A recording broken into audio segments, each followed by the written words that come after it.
پاکستان کی pop singer model رابی پیرزادہ نے اپنے نازیبانہ ویڈیوز لیک ہونے پر اب FIA سے رابطہ کر لیا ہے۔ واضح رہے کہ پاکستان کی مشہور گلوکارہ، ماڈل اور اداکارہ رابی پیرزادہ سوشل میڈیا پر اکثر و بیشتر ایسی تصویریں اور ویڈیوز شیئر کرتی ہیں جس کے باعث انہیں تنازعات کا سامنا کرنا پڑتا ہے۔ تاہم اس مرتبہ رابی پیرزادہ کو اس پر تنازع کا سامنا کرنا پڑا جب سوشل میڈیا پر ان کی انتہائی نازیبانہ ویڈیوز اور تصویر لیک کی گئی، جس کے بعد انہوں نے FIA کے سائبر کرائم ونگ سے رابطہ کر لیا ہے۔ یاد رہے کہ 2 دن پہلے رابی پیرزادہ کی برہنہ ویڈیوز لیک ہوئی، جس کی وجہ سے گلوکارہ کا نام گزشتہ روز پاکستانی ٹویٹر ٹرینڈ میں نمبر 1 رہا۔ سوشل میڈیا پر وائرل ہونے والی ان نازیبانہ ویڈیوز پر گلوکارہ نے خود تو کسی سوشل میڈیا پلیٹ فارم پر بیان جاری نہیں کیا، لیکن انہوں نے ایک عربی خبر رساں ادارے سے بات چیت کی، جس میں انہوں نے بتایا کہ ان ویڈیوز کے حوالے سے انہوں نے سائبر کرائم سے رابطہ کر لیا ہے اور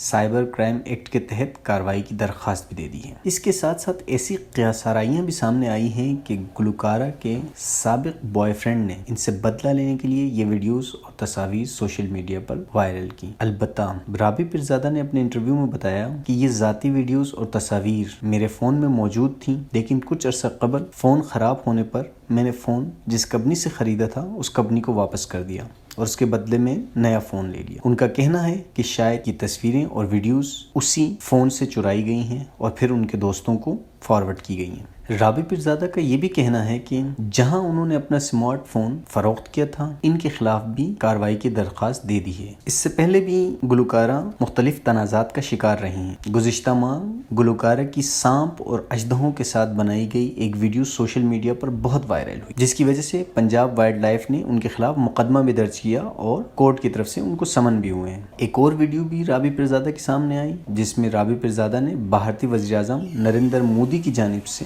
مقبوضہ کشمیر میں ڈھائے جانے والے مظالم پر انہیں دھمکی دیتے ہوئے خودکش جیکٹ کے ساتھ ایک تصویر بھی شائع کی، جس پر کافی تنقید ہونے کے بعد انہوں نے وہ تصویر ڈیلیٹ کر دی۔ دیکھتے ہیں کہ اس اسکینڈل کا انجام کیا نکلتا ہے۔ مزید تازہ خبروں اور تجزیات کے لیے ہمارے چینل کے ساتھ جڑے رہیے۔